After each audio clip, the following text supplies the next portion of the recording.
ओम नमः श्री यतिराजाय विवेकानंद सूरये सच्चित् सुखस्वरूपाय स्वामिने तापहारिणे स्वामिने तापहारिणे। प्रिय मित्रांनो, नमस्कार। विवेकानंद विचार सागर या मालिकेमध्ये आपलं स्वागत आहे।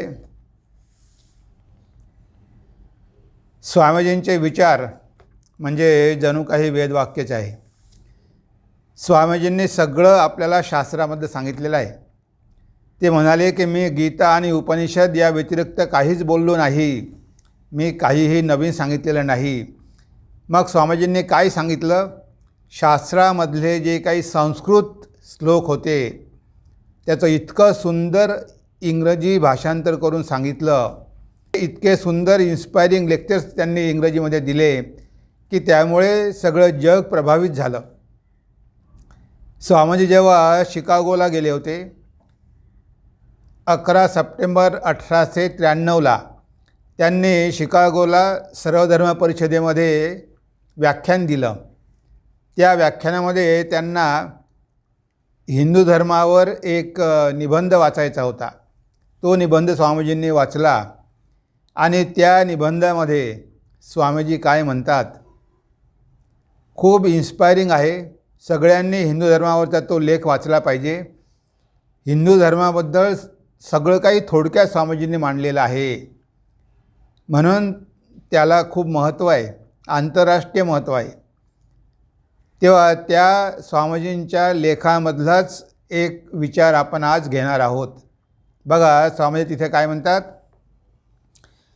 ईश्वराचे पुत्र तुम्ही अमृताचे अधिकारी, पवित्र पूर्ण, तुम्ही ह्या मर्त्यभूमीवरील देवता, तुम्ही पापी अशक्य, मानवाला पापी म्हणणेच महापाप, विशुद्ध मानवात्म्यावर तो मिथ्या कलंकारोप मात्र आहे। बंधूंनो, तुम्ही सिंहस्वरूप असूनही स्वतःला मेषतुल्य का समजता? उठा मृगराजांनो, उठा आणि आपण मेंढरे आहोत हा वृथा भ्रम झाडून टाका। तुम्ही जरामरणरहित, मुक्त आणि नित्यानंद स्वरूप आत्मा आहात। तुम्ही जड नाही, तुम्ही देह नाही, जड तुमचा दास, तुम्ही जडाचे दास नाही। जे बघा, किती पॉवरफुल भाषेमध्ये स्वामीजींनी हे सांगितलेलं आहे की तुम्ही ईश्वराचे पुत्र, तुम्ही अमृताचे अधिकारी, तुम्ही पापी अशक्य। मनुष्याला पापी म्हणणं हेच महापाप आहे। ही शिकवण जगाने कधीही ऐकलेली नव्हती। सगळ्या धर्मामध्ये तुम्ही पापी आहात, तुम्ही पापी आहात आणि तुम्हाला मुक्ती नाही। फक्त स्वर्गात गेल्यावरच तुम्हाला एकतर नरक मिळेल किंवा स्वर्ग मिळेल। म्हणजे बघा, मनुष्याला you are a sinner, you are a sinner, you are a sinner असं म्हटलं जातं। पण हिंदू धर्म म्हणतो की नाही, तुम्ही पापी नाही, तुम्ही काही चुका केल्या असतील आणि स्वाभाविक आहे, मनुष्य चुका करू शकतो आणि ते अज्ञानामुळे तुम्ही केलेलं आहे। पण तुमचं खरं स्वरूप काय आहे? शुद्ध आहे, पवित्र आहे। तुम्ही तर ईश्वराचे पुत्र आणि ईश्वर तर पवित्रता स्वरूप। तेव्हा तुम्ही जर अमृताचे अधिकारी आहात, ईश्वराचे पुत्र आहात, मग तुम्ही पापी कसे होणार? तुमचा पिता तर पवित्र आहे, मग तुम्ही त्याचे संतान, तुम्ही कसे पापी होणार? म्हणून स्वामीजींनी म्हटलं आहे की कधीही स्वतःला पापी समजू नका। पाप हा शब्दच तुमच्या डिक्शनरीमधून काढून टाका। ह्या जगात कुणीही पापी नाही। पाप हा शब्दच नाही, वेदांतामध्ये कुठेही पाप हा शब्द नाहीच आहे। तर काय आहे? मिस्टेक, चुका, अज्ञान। अज्ञानामुळे मनुष्य चुका करतो, पण चुका करतो म्हणून ते काही पाप नाही। त्याला स्वतःच्या चुका दुरुस्त करण्याची संधी पण आहे। जो आजचा पापी आहे तो उद्याचा संत पण होऊ शकतो। तो काही तसा कायमचा राहणारा नाही। त्याच्या मनावरती साचलेला तो मैल आहे, तो झाडून टाकला की तो शुद्धच आहे। तो कसा काय पापी राहणार? तेव्हा ही शिकवण स्वामीजींनी सगळ्या जगाला दिली की तुम्ही कधीच स्वतःला पापी समजू नका. तुम्ही अज्ञानामुळे, तुम्हाला माहीत नसल्यामुळे तुम्ही काही चुका केल्या असतील म्हणून काय झालं? तुम्ही चुका केल्या म्हणून काही तुम्ही कायमचे नरकातच जाणार का? तसं नाही आहे. तुम्हीच चुका केल्या आणि तुम्हीच त्या चुका दुरुस्त करू शकता. तुम्ही जे केलं ते तुम्ही खोडून टाकू शकता, दुसरं कोणीही करू शकत नाही. तुम्ही वाईट केलं हे तुम्हाला आता कळलं. आतापर्यंत अज्ञान होतं, पण आता कळलं की तुमच्या हातून चुका झाल्या. आता पुन्हा त्या चुका मात्र करू नका. तुम्ही जर त्या चुका करणं सोडून दिलं तर बघा तुम्ही पुन्हा पवित्र होऊ शकता. म्हणजे मनुष्याला जीवनामध्ये इन्फिनिट पॉसिबिलिटी आहे, त्याला सुधारण्याची संधी आहे. तो कधीच वाया जात नाही. चुका करतो, पण चुका केल्या म्हणून तो काही नष्ट होत नाही, कारण त्याच्या आतमध्ये जे आहे ते पवित्र आहे, ते नित्य आहे. ते कसं नष्ट होणार? म्हणून हे स्वामीजी आपल्याला पुन्हा पुन्हा सांगतात की आपण स्वतःला कधीही मी पापी आहे, मी दुर्बल आहे, माझ्याकडून काही होणार नाही, मी असाच आहे, असं कधीही म्हणू नका. तुम्ही स्वतःला गौरवशाली समजा. स्वतःला कधीच खाली नेऊ नका. तुम्ही स्वतःचा उद्धार स्वतःच करा. गीतेमध्ये म्हटलं आहे, उद्धरेदात्मनात्मानं नात्मानं अवसादयेत. आत्मैव आत्मना बंधू आत्मैव रिपुरात्मनः. स्वतःचा उद्धार स्वतःच करा. उद्धरेदात्मनात्मानं नात्मानं अवसादयेत. कधीही तुम्ही स्वतःला कमी लेखू नका, कारण तुमचं मनच तुमचा मित्र आहे, तुमचं मनच तुमचा शत्रू आहे. म्हणजे तुमच्या मनाला तुम्ही मित्र बनवा. स्वतःला कमी समजू नका आणि जीवनामध्ये वर उठण्याचा प्रयत्न करा. चुका झाल्या असतील म्हणून काय झालं? म्हणून काही कामातून आपण गेलो नाही. आपल्याला अनंत भविष्यकाळ समोर आहे, त्यामुळे घाबरण्याचं कारण काय आहे? म्हणून स्वामीजींनी ते सांगितलं, तुम्ही ईश्वराचे पुत्र, अमृताचे अधिकारी. पापी अशक्य, मनुष्याला पापी म्हणणं हेच महापाप आहे. कारण आपल्यामध्ये जी शक्ती आहे ती अनंत आहे, ती पवित्र आहे, नित्यशुद्ध आहे. म्हणून स्वतःला कधीही दुर्बल समजू नका. स्वामीजींनी एका पत्रामध्ये, त्यांची जे पत्रावली आहे, एका पत्रामध्ये स्वामीजी लिहितात, आपल्या गुरुबंधूंना लिहितात, अरे तुम्ही असे का रडत बसला आहात? तुम्ही स्वतःची शक्ती विसरला का? की नाम रोदिशी सखे त्वयि सर्व शक्ती आमंत्रयस्य भगवन भगदम स्वरूपम त्रैलोक्यमेत दखिलम तवपाद मूले आत्मैव ही प्रभवते न जडक कदाचित. बघा स्वामीजी पत्रामध्ये किती पॉवरफुल भाषा वापरतात. अरे की नाम रोदिशी सखे, अरे मित्रा तू का रडतो आहेस? त्वयि सर्व शक्ती, सगळी शक्ती तुझ्यामध्ये आहे आणि तू रडत बसला आहे. आमंत्रयस्य भगवन भगदम स्वरूपम, ते तुझं ईश्वर स्वरूप आहे, त्याला आव्हान कर, त्याला प्रगट कर.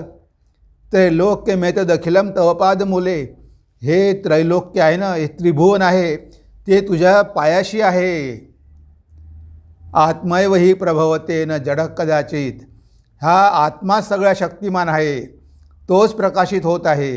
हे सगळं तर जड आहे, हे तुमचा दास आहे, हे तुमचा गुलाम आहे.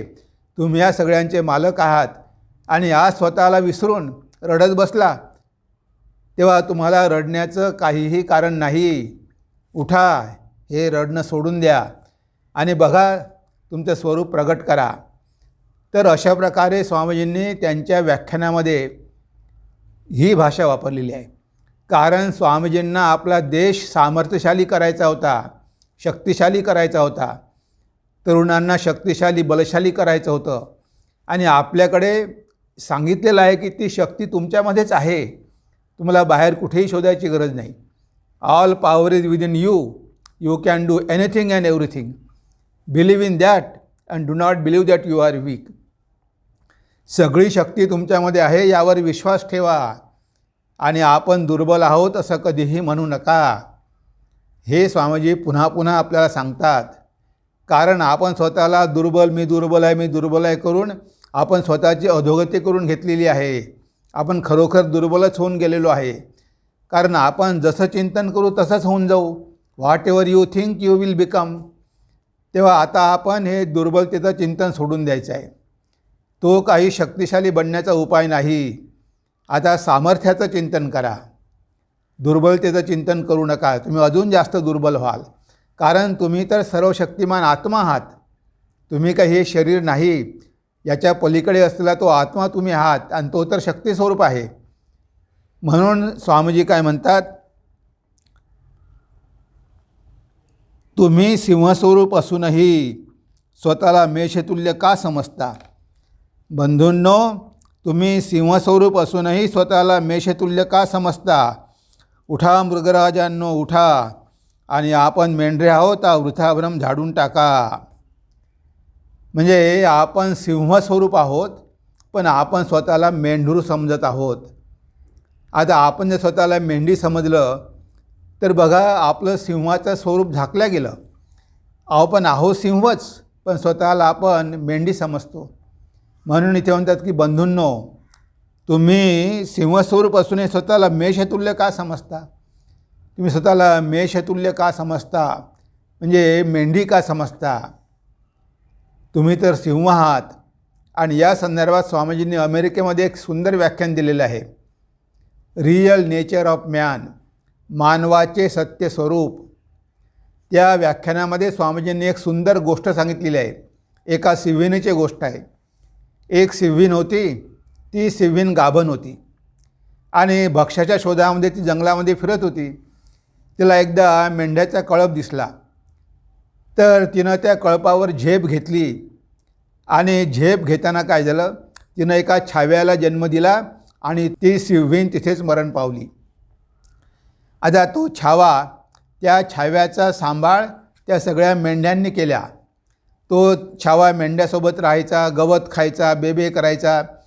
असे अनेक दिवस होऊन गेले, अनेक वर्ष झाले आणि हा आता छावा एक मोठा सिंह झाला. पण तो अजूनही गवत खायचा आणि अजूनही बेबे करायचा.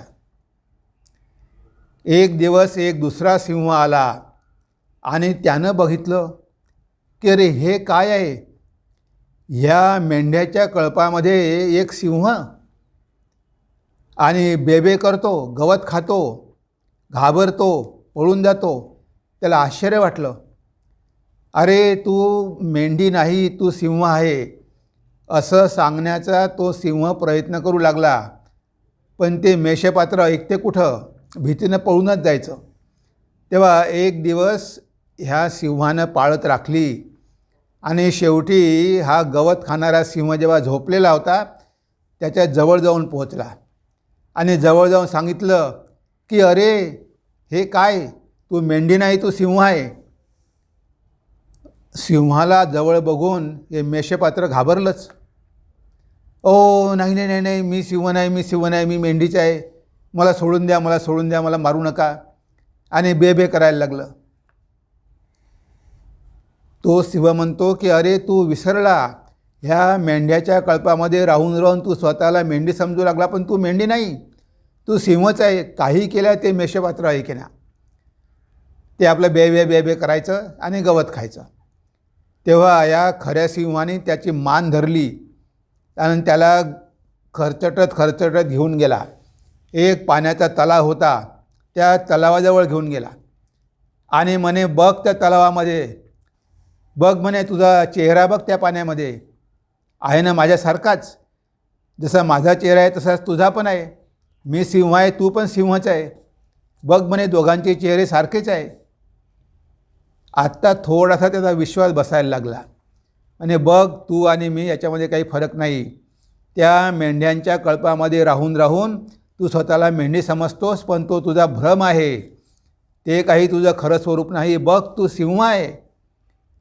आणि असं म्हणून त्याच्या तोंडामध्ये थोडं मांस घातलं आणि त्या सिंहाला, गवत खाणाऱ्या सिंहाला जेव्हा थोडी रक्ताची चव लागली, मांसाची चव लागली, मग त्याला ते मांस आवडू लागलं. मग तो म्हणे आता बघ, हे ब्याब्या करणं सोडून दे, तुझा आहार मांस आहे, गवत नाही. आता शिकार करून मांस खात जा. आणि म्हणे हे बेबे करणं सोडून दे, म्हणजे माझ्यासारखा गर्जना कर आणि त्या सिंहानं गर्जना करून दाखवली. हे मेषपात्र गवत खाणारा सिंह प्रयत्न करू लागला, पण ते ब्या ब्या ब्या ब्या, अरे हे काय म्हणे ब्या ब्या ब्या ब्या सोड, अशा प्रकारे माझ्यासारखी गर्जना कर. मग हळूहळू त्यानं अभ्यास केला आणि शेवटी एक जोरात गर्जना केली. तेव्हा तो खरा सिंह म्हणतो की बघितलं, तू सिंहच होता, पण तू स्वतःला मेंढी समजत होता. आता चल माझ्यासोबत जंगलात.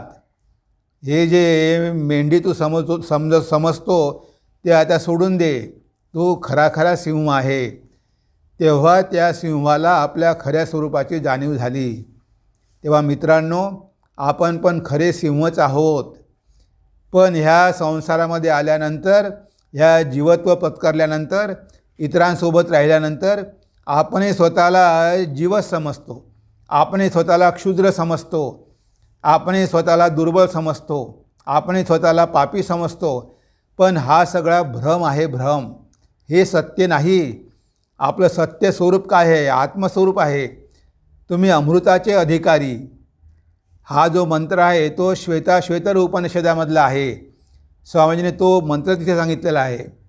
शृण्वन्तु विश्वे अमृतस्य पुत्रः आये धामानि दिव्यानि तस्युः वेदाहमेतं पुरुषं महान्तं आदित्यवर्णं तमसः परस्तात् तमेव विदित्वा अतिमृत्युमेति नान्यपंथा विद्यते अयनाय. तो ऋषी तिथे म्हणतो की देवतांनो, सगळ्या संसारामधल्या सगळ्या लोकांनो, ऐका ऐका ऐका, माझी वाणी ऐका. शृण्वन्तु विश्वे, सगळ्या विश्वाला तो आव्हान देतो की माझं ऐका. अमृतस्य पुत्र हा, तुम्ही सगळे अमृताचे पुत्र आहे, तुम्ही सगळे ईश्वराचे पुत्र आहे, अमृताचे अधिकारी आहेत. अमृतस्य पुत्र हा. आणि वेदाहमेतं पुरुषं महांतं, मी त्या पुरुषाला जाणलेलं आहे. वेदाहम, मी जाणलेला आहे. कसा आहे तो? वेदाहमेतं पुरुषं महांतं, महान पुरुष. आदित्यवर्णम, सूर्यासारखा ज्योतिर्मय आहे. तमसः परस्तात्, सगळ्या अंधकाराच्या पलीकडे आहे. आणि तमेव विदित्वा अतिमृत्युमेति, त्याला जाणून घेतल्यामुळेच तुम्ही मृत्यूच्या जबड्यातून सुटणार आहात. नान्यपंथा विद्यते अयनाय, ह्या मृत्यूच्या तावडीतून सुटण्याचा दुसरा कोणताही उपाय नाही. स्वतःचं आत्मस्वरूप, स्वतःचं अमरत्व जाणून घेतल्याशिवाय तुम्हाला मुक्ती नाहीच. पुन्हा पुन्हा या जगामध्ये तुम्हाला जन्म घ्यावा लागेल आणि मरावं लागेल. पण तुम्ही तर अमर आत्मा आहात. म्हणून हे ऐका, मी त्याला जाणलेलं आहे. भगवान श्री रामकृष्ण म्हणतात की मी ईश्वर बघितलेला आहे. नरेंद्रा, तू पण बघू शकतो. हा ऋषी म्हणतो की मी त्या आत्म्याला जाणलेलं आहे आणि तुम्ही पण जाणू शकता, कारण तोच आत्मा तुमच्यामध्ये पण आहे. आणि त्याला जाणून घेतल्याशिवाय गत्यंतर नाही, कारण त्याशिवाय तुम्ही मृत्यूच्या जबड्यातून सुटू शकत नाही. म्हणजे हे आहे खरं सत्य, ही आहे वेदांताची शिकवण. पण आज आपण ही महत्त्वाची शिकवण विसरून गेलो आणि स्वतःला यत्किंचित जीव समजतो, यत्किंचित क्षुद्र जीव समजतो आणि सगळ्या दुर्बलता आपल्यामध्ये येतात. मग आपण चुका करतो. कशामुळे? अज्ञानामुळे. चुका करणं हा काही आपला स्वभाव नाही, किंवा गुन्हे करणं हा काही आपला स्वभाव नाही. आपला स्वभाव तर पवित्र आहे. पण अज्ञानामुळे आपण ह्या सगळ्या गोष्टी करतो, कारण आपल्या मनामध्ये ईर्ष्या असते, लोभ असते, आपल्या मनामध्ये हे विकार असतात, आपल्या मनामध्ये मोह असतो. यांना बळी पडून आपण चुका करतो. पण आपण ह्या सगळ्यांच्या पलीकडे आहोत. आपण मनाच्या पण पलीकडे आहोत, आपण बुद्धीच्या पण पलीकडे आहोत. आपण तर चैतन्य आहोत आणि हे सगळं तर जड आहे. या शरीरापासून तर मन, बुद्धी सगळं जड आहे. तो आत्मा एकमात्र चैतन्य आहे आणि तो ज्योतिर्मय आहे, तो ज्ञानस्वरूप आहे, तो शक्तिस्वरूप आहे. त्याला जाणून घ्या आणि मुक्त व्हा. हेच आपल्याला स्वामीजींनी या विचाराद्वारे सांगितलेलं आहे. तर बघा मित्रांनो, किती स्वामीजींचे विचार शक्तिदायी आहे. आपण नेहमी वाचले पाहिजे आणि स्वतः तेच चिंतन केलं पाहिजे. तर आपल्यामधलं ते आत्मचैतन्य जागं होईल आणि सगळ्या दुर्बलता पळून जातील. आपण मेंढी नाही, तर आपण सिंह आहोत, हे नेहमी लक्षात राहू द्या. तरच आपला उद्धार होईल. अन्यथा आपल्याला दुःखच भोगावे लागतील. जोपर्यंत हे अज्ञान आहे तोपर्यंत जीवनामध्ये दुःख आहेच. ह्या अज्ञानाच्या पलीकडे जा, सुखदुःखाच्या पलीकडे जा आणि स्वतःचं स्वरूप जाणून घ्या. तेव्हा आज आपण आपल्या चिंतनाला इथेच विराम देऊया. नमस्कार, धन्यवाद. सर्वे भवन्तु सुखिनः, सर्वे सन्तु निरामया, सर्वे भद्राणि पश्यन्तु, मा कश्चित् दुःखभाग् भवेत्, मा कश्चित् दुःखभाग् भवेत्.